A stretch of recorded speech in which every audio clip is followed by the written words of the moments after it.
2:15 in the morning. The Strait of Hormuz. The Arleigh Burke-class destroyer, USS Mason, was already deep inside the narrow shipping lane. This was not a standard transit. Usually, the Iranian Revolutionary Guard Corps shadowed American vessels from a distance, using small, maneuverable fast boats. Tonight, the water was empty. The surface of the Persian Gulf was as flat as black glass, but the electronic spectrum was screaming. Why would 12 coastal missile batteries lock onto a single American ship and then do absolutely nothing?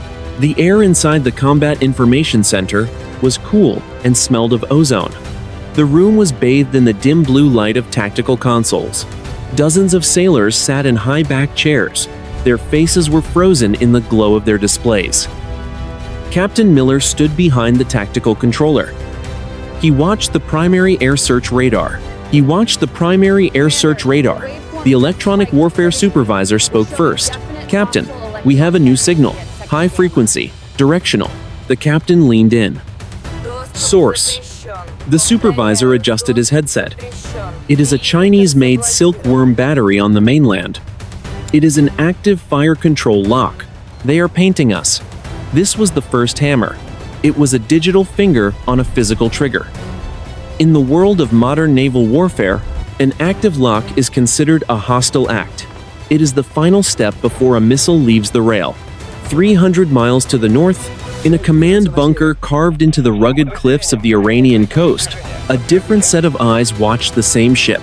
The Iranian commander did not look like a revolutionary. He was an engineer by training. He wore a crisp olive green uniform. He watched a digital representation of the USS Mason as it crawled at 15 knots. The commander spoke to his technician. "Is the solution stable?" The technician nodded. "The solution is perfect. We have a 98% probability of impact." The commander checked his watch. "Inform the second battery. They are to acquire the target immediately. Do not fire, only track." Back on the bridge of the USS Mason, the atmosphere shifted from professional tension to a cold, hard focus. The ship was a billion-dollar machine, designed for this exact moment. It was armed with 96 vertical launching cells. It carried the most advanced radar system in human history. Yet, as the seconds ticked by, the threat did not vanish. It multiplied. A second alarm chirped on the electronic warfare console, then a third. The tactical action officer looked up at the captain. "Sir, we have multiple locks, 2 from the mainland, 1 from Keshem Island. They are overlapping their coverage." Captain Miller did not move. He knew the geography of this place. The Strait of Hormuz is a choke point. At its narrowest, it is only 21 miles wide. His ship was currently 30 miles from the Iranian coast. At that distance, a modern anti-ship missile would reach them in less than 2 minutes. He spoke into his headset. "This is the captain. Set general quarters. This is not a drill." The ship came alive. The low hum of the engines transitioned into a powerful vibration as the gas turbines spun up. Steel doors slammed shut throughout the hull. Men and women ran to their stations in the dark. They knew the stakes. They were inside a cage, and the owner of the cage was checking the locks. The morning was still quiet. It would not stay that way. 2:22 in the morning, the central corridor of the Strait of Hormuz. The USS Mason continued its transit at 15 knots. The ship was a silent predator, but it was currently the prey. On the large blue screens of the Combat Information Center, the symbols for the Iranian coastal batteries were no longer yellow. They had turned a sharp, aggressive red. The tactical action officer leaned toward his console. He was a lieutenant commander with 10 years of experience in the Aegis weapon system. He spoke clearly. "Captain, the signal density is increasing. We now have 5 unique emitters. They are all operating in the X-band frequency. These are high-accuracy, tracking radars. They are not searching for us. They have already found us."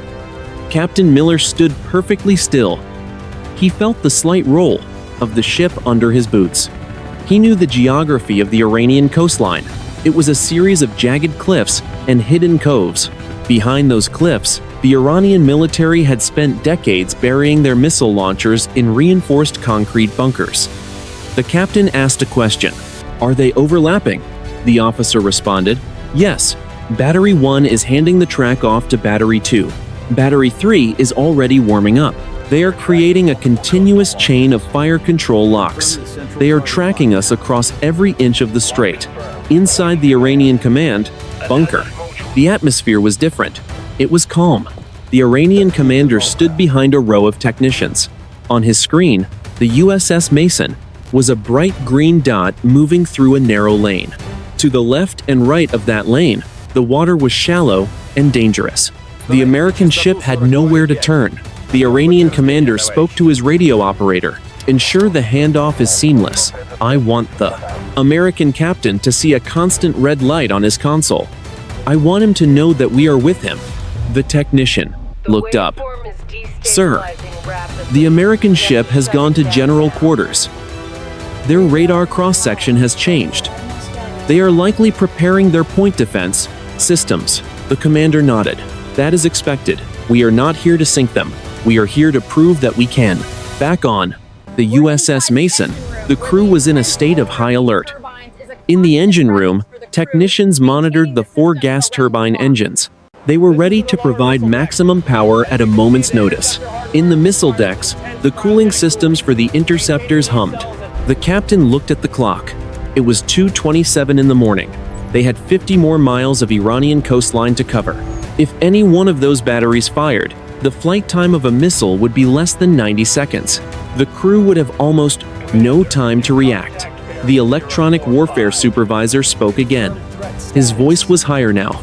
"Captain, new contact, bearing 045. It is not a coastal battery. It is a mobile unit. It just popped up on the ridgeline." The tactical action officer checked his screen. "That is number 6. 6 hammers are now cocked. They are perfectly spaced. This is a coordinated psychological operation." Captain Miller looked at the red symbols. He realized the scale of the trap. This was not a random provocation. The Iranians had positioned 12 batteries along the entire 60-mile stretch. They were going to track the Mason for the entire journey. Every second would be a test of nerves. The captain picked up the internal handset. "Bridge. This is the captain. Maintain course and speed. Do not deviate. We will not give them a reason to twitch." He turned back to the display. The red symbols were blinking. It was a rhythmic, digital heartbeat. A voice came over the bridge-to-bridge radio. It was the Iranian Coast Guard. The voice was cold and spoke in accented English. "American warship. You are under constant observation. Do not change your heading. We have a solution." The radio went silent. The room felt smaller. 2:30 in the morning. The narrowest throat of the Strait of Hormuz. The USS Mason was now passing the jagged southern tip of Keshem Island. To the north, the island rose out of the water like a sleeping predator. It was a fortress of limestone and concealed concrete. On the bridge, the radar screen was cluttered with the echoes of commercial tankers. But in the Combat Information Center, the picture was much cleaner. It was also much more dangerous. The tactical action officer spoke. His voice was steady. "Captain, 3 new emitters are active on the south shore of Keshem. They are the same frequency. These are Chinese-built C-802 batteries." Captain Miller stood with his arms crossed. He did not look at the officer. He looked at the main tactical display. The red symbols were clustered now. They formed a solid line along the coast. He spoke quietly. "That makes 9. The officer nodded. 9 batteries, all with a hard lock. We are effectively inside a tunnel of fire control radar. If they launch, the reaction time is down to 45 seconds. 2:34 in the morning. A reinforced bunker on the southern cliffs of Keshem Island. The Iranian battery commander stood in a room that hummed, with the sound of cooling fans. His men were young. They were highly trained. They sat before consoles that displayed the thermal signature of the American destroyer. It was a massive, hot ghost on their screens. The commander spoke to his lead technician. "Report the status of the launch rails." The technician did not look up. Rails are elevated. The internal gyroscopes of the missiles are spun up. We have a perfect lock on the American bridge and the engine room. The commander leaned over the technician. The order is track and hold. Do not enable the seeker head until the final second. We want them to feel the lock. We want them to know we are standing right behind them. The technician adjusted a dial. They are at general quarters, sir. They are ready to fight. The commander smiled thinly. They are ready to react. They are not ready to die. Not for a routine transit. 2:38 in the morning. Inside the Combat Information Center of the USS Mason, the electronic warfare supervisor hit a key on his console. A sharp, rhythmic chirping filled the room. It was the sound of a radar beam hitting the hull of the ship. It sounded like a digital heartbeat. The supervisor spoke. Captain, Battery 10 is active. They are using a different frequency. It is a high-power Russian-made system. They are trying to burn through our electronic countermeasures. Captain Miller turned to the tactical action officer. What is our counter-battery status? The officer responded. We have a firing solution on every emitter, sir. We can engage all 12 targets simultaneously with our vertical launch system. But we would have to fire first, and we would have to be perfect. The captain looked at the clock. They were moving at 15 knots. The coastline was a wall of invisible eyes. Every sailor on the ship knew that a single nervous finger on a button in a bunker could end their lives before they could get a message home. Captain Miller spoke into the internal radio. Attention all hands. This is the captain. We are being tracked by multiple coastal batteries. Remain at your stations. Stay focused. We are the professionals here. We do not flinch. The ship continued its slow crawl through the black water. The chirping of the radar warning receiver did not stop. It became a constant, haunting background noise. The strait was narrowing. The pressure was rising. 2:45 in the morning. The Combat Information Center of the USS Mason. The silence in the room was heavy. It was the kind of silence that only exists when every person is focused on a single, lethal problem. The tactical action officer looked at Captain Miller. Sir, the rules of engagement are clear. An active fire control lock constitutes hostile intent. Under the standing orders from Central Command, you have the authority to engage. The captain did not take his eyes off the main screen. Hostile intent gives us the right to defend the ship. It does not mandate it. If we fire first, we start a war. If we wait, we might not have a ship left to defend. The officer gestured at the glowing red icons. 11 batteries now, sir. They have us in a crossfire. If they launch a coordinated volley, they will saturate our defenses. The Aegis system is the best in the world, but it cannot defeat physics. We are too close to the shore. The reaction time is almost zero. Captain Miller knew the math. A missile traveling at Mach 0.9 would cover the distance from the coast to his hull in less than 90 seconds. His crew would have to identify the launch, categorize the threat, and fire interceptors in the time it took to draw breath. He spoke into his headset. Bridge. This is the captain. Status of the decoy launchers. The bridge officer responded immediately. Systems are armed and in automatic mode. The Nolka active decoys are ready. If a seeker head is detected, the ship will automatically deploy electronic countermeasures. Copy, the captain said. He turned back to the tactical action officer. What is the status of the 11th battery? The officer tapped his screen. It is a mobile unit. It just moved into a pre-surveyed firing position on the ridgeline. They are not hiding. They want us to see them. They want us to know that the trap is closed. 2:52 in the morning. Outside the ship, the darkness was absolute. The only light came from the faint phosphorescence of the wake and the distant, flickering lights of the Iranian coast. The crew on the upper decks stayed in the shadows. They wore flash gear. Their sleeves were rolled down and their gloves were on. They were ready for fire. They were ready for impact. Inside the Iranian command center, the commander watched the clock. He had achieved what many thought was impossible. He had coordinated 12 different units across 60 miles of rugged terrain. They were all synced to a single data link. They were acting as a single organism. The commander spoke to his technician. Is the American ship maintaining its course? The technician nodded. They have not deviated by a single degree. They are not accelerating. They are pretending they do not see us. The commander leaned back in his chair. They see us. They see every red light on their console. The American captain is a man of discipline. Let us see how much more he can endure. Back in the Combat Information Center of the Mason, a new alarm began to chime. It was different from the others. It was deeper, more urgent. The electronic warfare supervisor shouted, "New signal! It is not a battery. It is a drone. Bearing 040. It is orbiting directly above us." The tactical action officer looked at the captain. They are providing mid-course guidance. They are preparing for a long-range strike. "Sir, we are out of time." The captain's jaw tightened. "Maintain steady course. Do not arm the firing sequence yet." The room felt like it was closing in. The Mason was halfway through the transit. They were exactly 30 miles from safety and 30 miles from disaster. 3 o'clock in the morning, the midpoint of the transit. The USS Mason reached the peak of the curve in the Strait of Hormuz. To the port side, the Iranian coast was a wall of black rock and invisible sensors. To the starboard side, the international shipping lane was crowded, with massive oil tankers. The destroyer was sandwiched between the two. It was a billion-dollar warship with the maneuverability of a sports car. But in these waters, it was trapped on a fixed track. The electronic warfare supervisor spoke.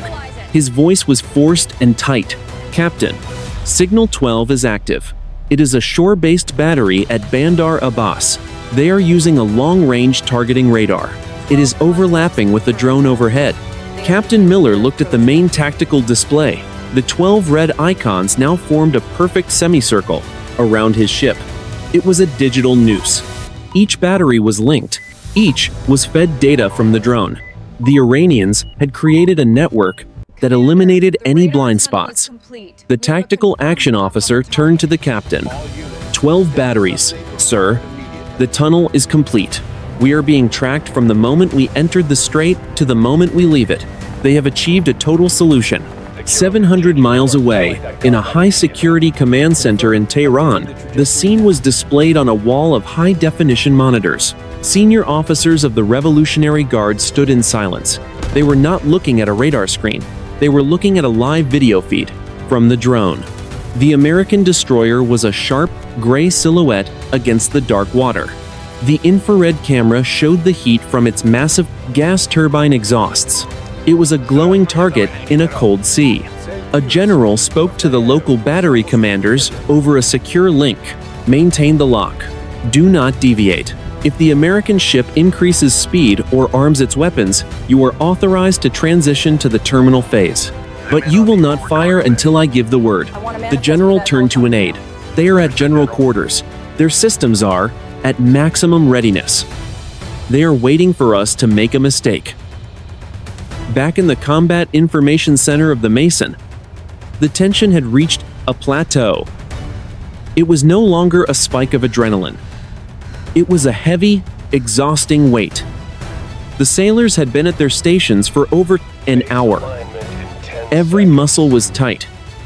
Every eye was strained. The tactical action officer checked his watch. 30 minutes until we clear the final battery range. "Sir, the rules of engagement allow us to illuminate them with our fire control radar. It would be a proportional response.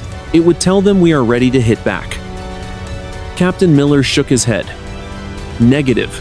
If we paint 12 batteries at once, their automated systems might interpret it as a preemptive strike. We would trigger a launch by accident. We stay dark. We stay silent. We let them look." The captain walked to the center of the room. He looked at the young sailors at the consoles. He saw the sweat on their necks. He saw the way they gripped their controls. He spoke clearly so everyone could hear him. "We are halfway home. They want us to blink. They want us to blink. They want us to panic and do something aggressive. We are not going to give them that satisfaction. We are going to walk through this door, and we are going to walk out the other side. Keep your eyes on your displays. Trust the ship. Trust each other." The electronic warfare supervisor looked up. "Captain, Battery 12 just increased power. They are narrowing the beam. They are focusing on our bridge. The Mason was now a target for 60 miles. The hammer was back. The finger was on the trigger. Both sides were committed to a dance that neither could stop. 3:15 in the morning. The heart of the kill zone. The USS Mason was 60 miles of steel surrounded by 12 hammers. The electronic warfare supervisor did not look up from his console. His hands moved over the glass with practiced precision. The 12 signals were no longer separate entities on his display. They had merged into a single, blinding wall of energy. It was a digital scream that saturated the ship's sensors. The hull of the destroyer was being hit with enough radar energy to interfere with the handheld radios used by the crew on deck. 3:15 and 30 seconds in the morning. Inside the Iranian command bunker, the air was cold and recycled. The lead technician spoke into his headset. Target is centered. The seeker heads on the lead missiles are active.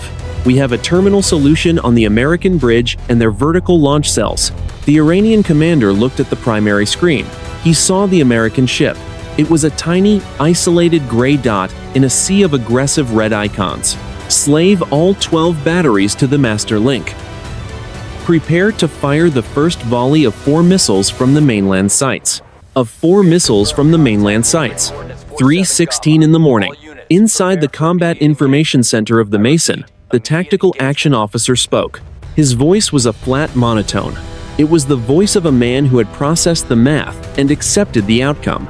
Captain, we are being painted by terminal seekers. They have transitioned to the terminal phase. Physics says we have 80 seconds from the moment of launch. Captain Miller stood behind the console. He looked at the red fire control key. It sat under a spring-loaded plastic cover. He placed his thumb on the edge of the glass. The sweat on his palm left a faint smear on the display. Slave the 5-inch gun to the drone overhead. Stand by for a full vertical launch system ripple fire. If they launch, we do not wait for impact. We destroy the source immediately. 3:16 and 30 seconds in the morning. The ship was a coiled spring. In the missile decks below, the steel hatches were ready to blow. The Standard missile.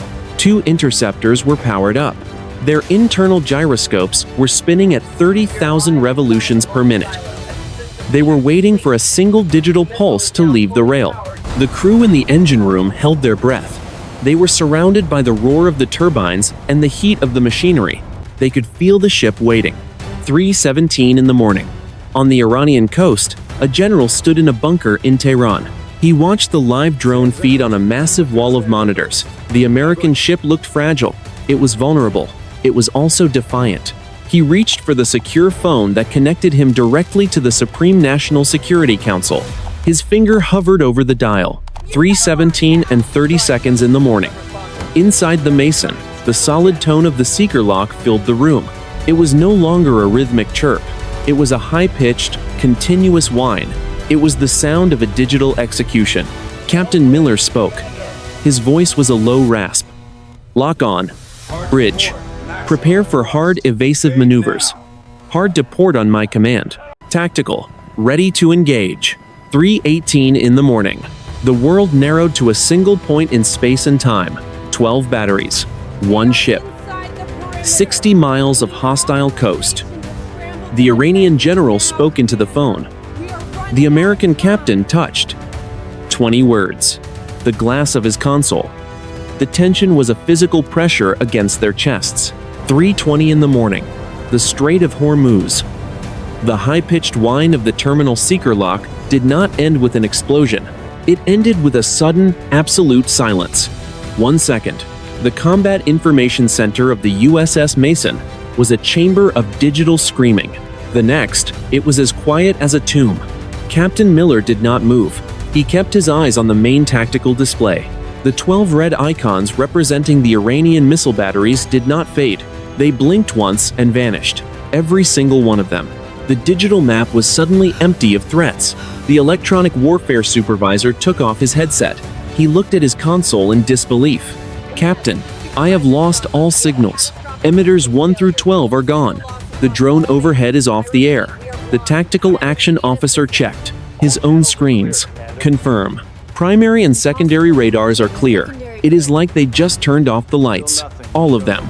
Simultaneously, 3:21 in the morning. Inside the Iranian command bunker on Keshem Island, the Iranian commander stood over his lead technician.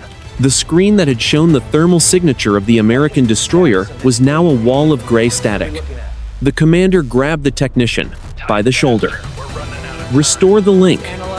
Where is the drone feed?" The technician was frantic. He typed commands into his keyboard.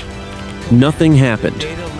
"Sir, the entire data link is suppressed.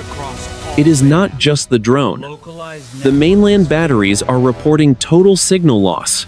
They cannot see the target. They cannot even see each other." The commander picked up the secure phone to Tehran. It was dead. He looked at the other officers in the room.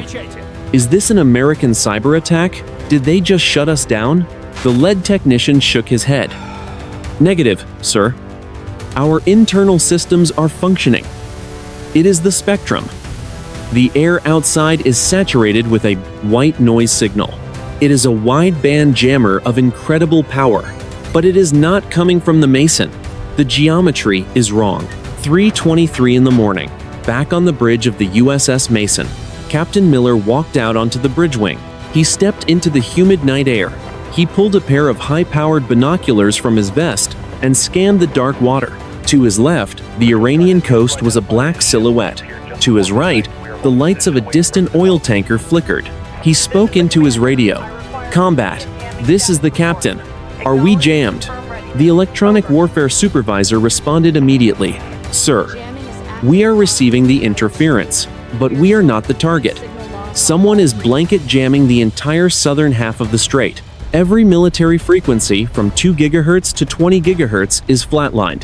The tactical action officer added his voice to the net.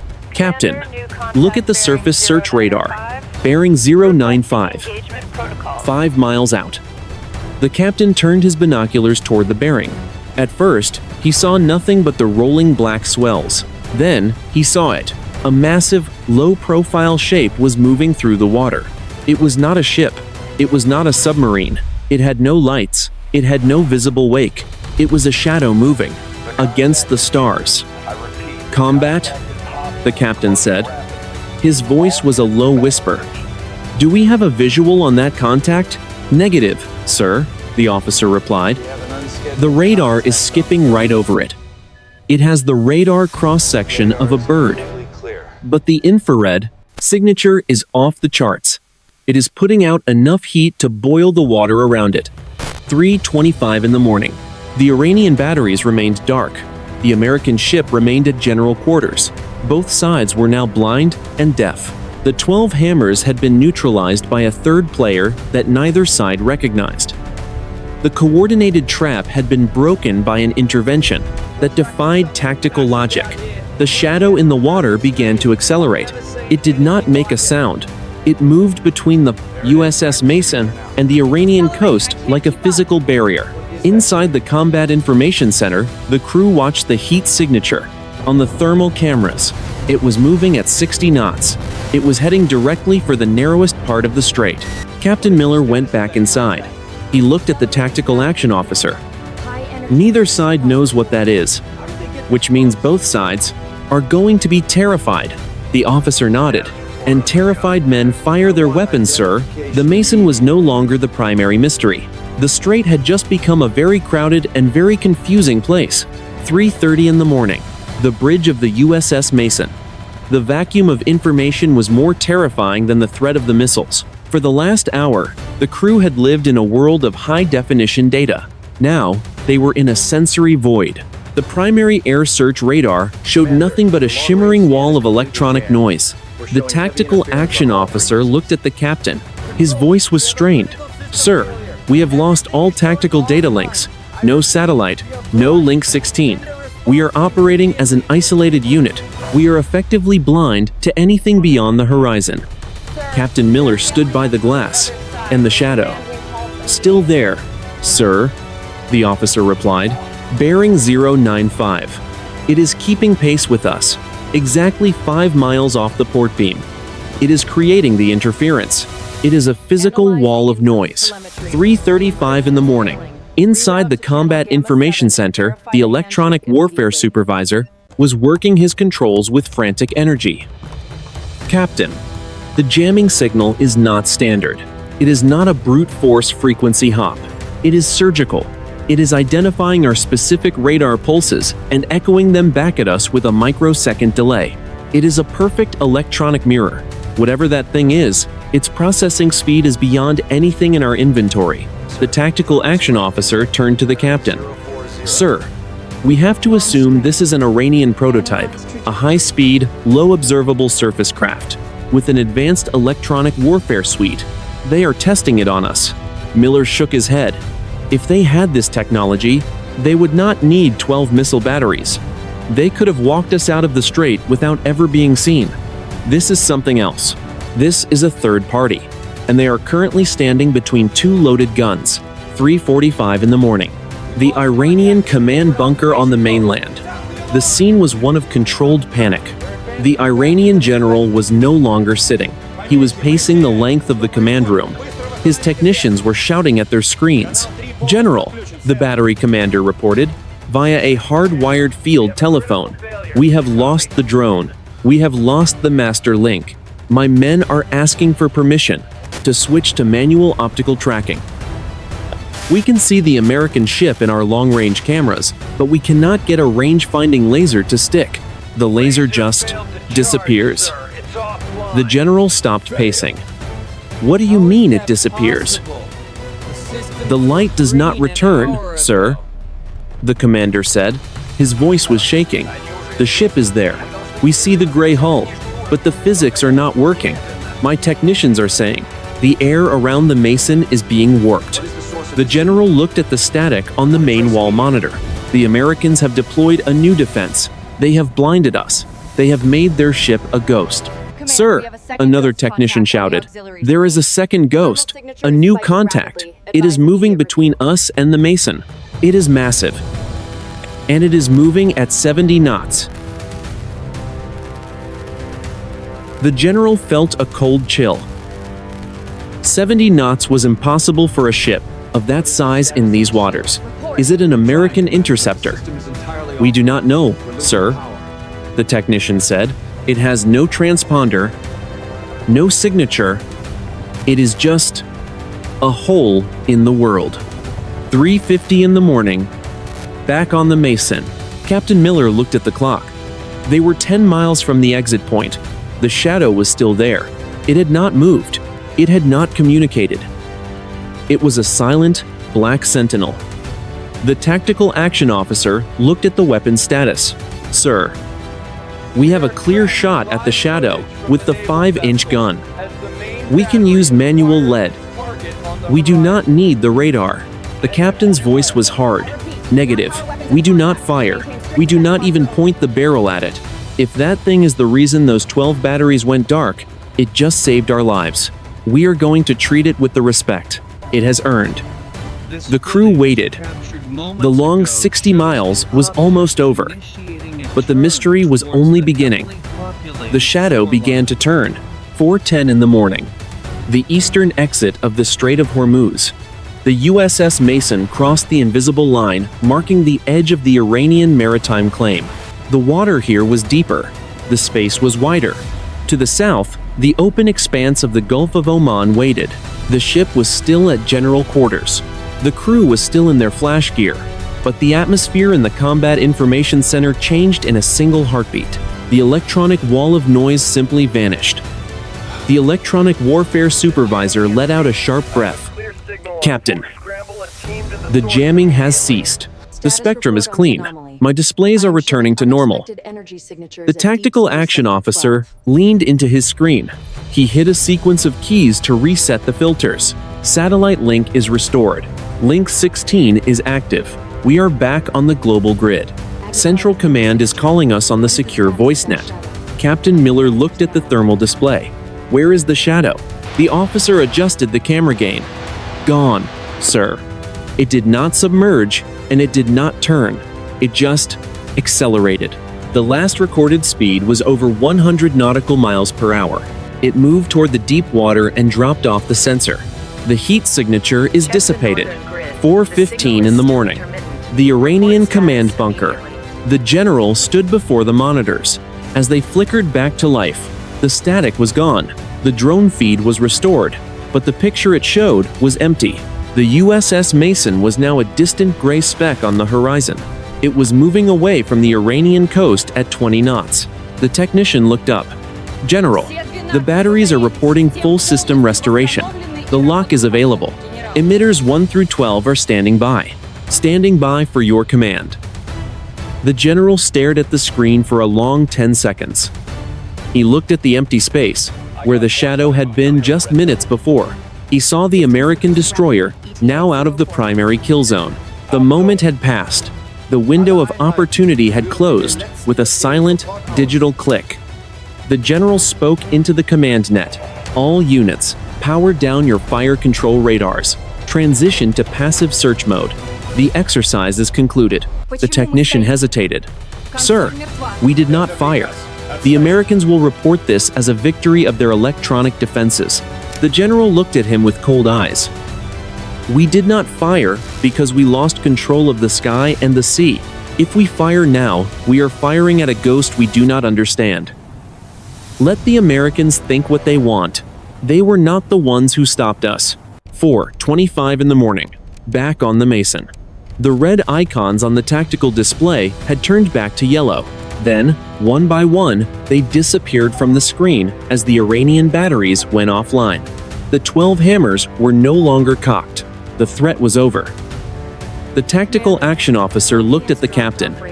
"They are standing down, sir. No more tracking signals. No more drone overhead. They are letting us go." Captain Miller did not smile. He did not feel the relief of a victor. He felt the cold realization of a man who had seen a new kind of power.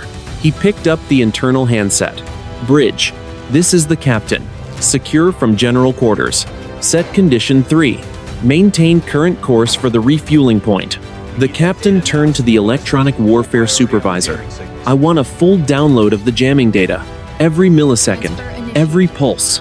We need to know what that thing was. Because if it is not ours, and it is not theirs, we are in a very different kind of world." The supervisor nodded. "I am already on it, sir. But I can tell you now. The signal structure. It does not look like any human-designed algorithm I have ever seen." The ship continued into the dark water of the Gulf. The crew began the long process of standing down. The adrenaline was fading, replaced by a deep, bone-weary exhaustion. They had survived the 60 miles, but they were leaving with more questions than they had brought into the strait. The morning sun began to touch the horizon. The sky was turning a pale, bruised purple. The crisis was resolved. But the silence that followed felt heavy with a new kind of threat. 4:30 in the morning. The transition into the open waters of the Gulf of Oman. The USS Mason moved through a sea that was finally empty of red icons. The high-pitched scream of the radar warning receiver had been replaced by the steady, low-frequency hum of the ship's ventilation system. The crew began the slow and methodical process of securing from general quarters. Men and women peeled off their fire-resistant flash gear. Their faces were pale and streaked with sweat. There was no cheering. There was no celebration. There was only the quiet, heavy atmosphere of a crew that had stood on the edge of a cliff and looked down. The tactical action officer sat back in his chair. He rubbed his eyes with the palms of his hands. He looked at Captain Miller. "Sir, all Iranian coastal emitters are confirmed cold. They have returned to their baseline surveillance patterns. The drone has landed at Bandar Abbas. The airspace is clear." The captain stood at the central console. He was looking at the playback of the electronic warfare data. The 12 hammers. They had us for 60 miles. They had a perfect solution for every yard of that transit. The officer nodded. "They did, sir. And then they didn't. I have never seen a coordinated shutdown like that. It was not a technical failure. It was a tactical surrender. They were forced out of the fight." 4:45 in the morning. The Iranian command bunker on the mainland. The Iranian general stood alone in his office. The monitors behind him showed the final logistics report. The 12 missile batteries were being retracted into their hardened shelters. The mobile units were moving back into the mountain tunnels. The operation was over. It would be recorded in the official logs as a successful exercise in coastal denial. But the general knew the truth. He had seen the gap in the world. He spoke into his desk intercom. "Bring me the signal analysis from the Keshem Island station. I want the raw data from the moment the interference began." The technician's voice came back, hesitant. "General, there is no raw data. The recorders captured nothing but a perfect mathematical zero. It was not just jamming. It was an erasure. The sensors reported that there was no target to track. The Mason simply ceased to exist for 3 minutes." The general looked out the small, reinforced window toward the sea. It did not cease to exist. Something stepped between us, something that decided the outcome for both of us. 5:15 in the morning, the bridge of the USS Mason. The first hint of dawn was beginning to bleed into the eastern sky. The horizon was a thin line of gray against the black. Captain Miller stood on the bridge wing, watching the bow of his ship cut through the water. The Mason was back to its routine. The watchstanders moved with the quiet efficiency of professionals who had been tested and had held their ground. The navigator spoke from the helm. "Captain, we are approaching the rendezvous point with the carrier strike group. Request permission to increase speed to 25 knots." The captain looked back at the receding shadows of the Iranian coast. "Permission granted. Take us to the deep water." He stayed on the bridge wing for a long time. He thought about the 60 miles of silence. He thought about the 12 batteries that had tracked him with lethal intent and then vanished into the noise. He knew that the official report would focus on the Iranian provocation and the American restraint. It would speak of electronic warfare and tactical positioning. But Miller knew there was a 13th factor, a shadow in the water that had no name and no flag.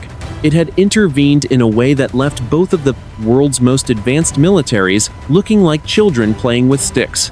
The ship accelerated. The wake behind the Mason grew into a wide, white path in the dark sea. The crisis was fully resolved. The weapons were safe in their cells. The professionals had done their jobs. But the captain knew that the math of the strait had changed forever.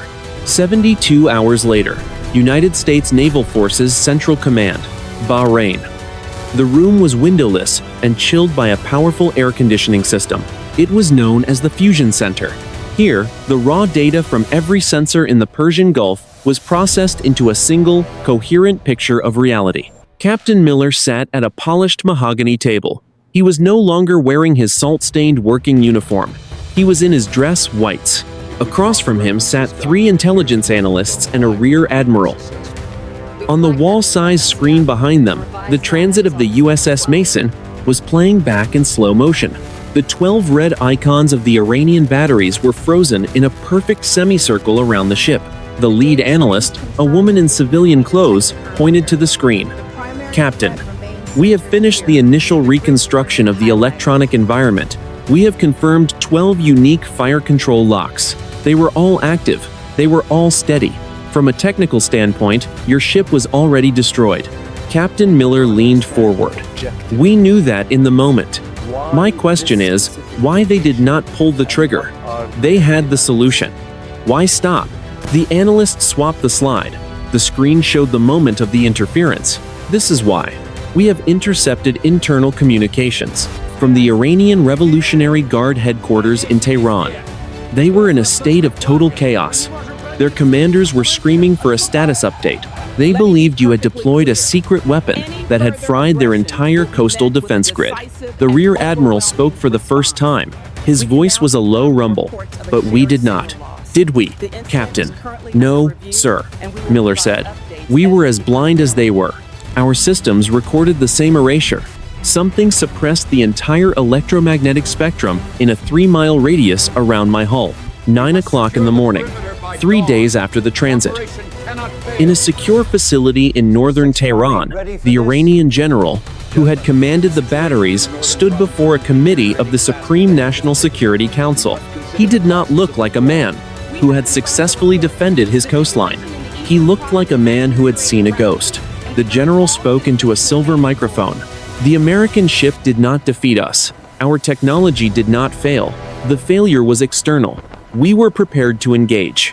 We had the missiles on the rails, but the target was removed from our reality by a force we could not identify. My recommendation is a total suspension of aggressive posture in the strait until we can identify the origin of the interference. A member of the council leaned forward.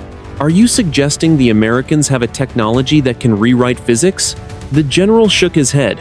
I am suggesting that neither we nor the Americans are the most advanced players in that water. Back in Bahrain, the lead analyst opened a final file. It was a thermal grain video from the Mason's mast-mounted camera. It showed the black shadow moving at 70 knots through the dark water. The analyst spoke quietly. We have shared this footage with every agency in the intelligence community. No one has claimed it. It has no propeller wash. It has no engine noise. It has no radar cross-section. It moved between two of the most heavily armed nations on Earth and neutralized both of them without firing a single shot. Captain Miller watched the shadow on the screen. It was not a weapon, he said. It was a warning. The admiral looked at Miller. A warning from whom? The captain did not have an answer. Whoever they are, they do not want a war in that strait. And they are willing to break the rules of physics to stop one. The briefing ended in a heavy silence. The official record would state that the USS Mason completed a routine transit. The classified record would tell a different story. A story of 12 hammers that could not strike because someone else held the arm of the smith. The strategic assessment was clear. The Strait of Hormuz was no longer a bilateral chessboard. A third player had entered the game.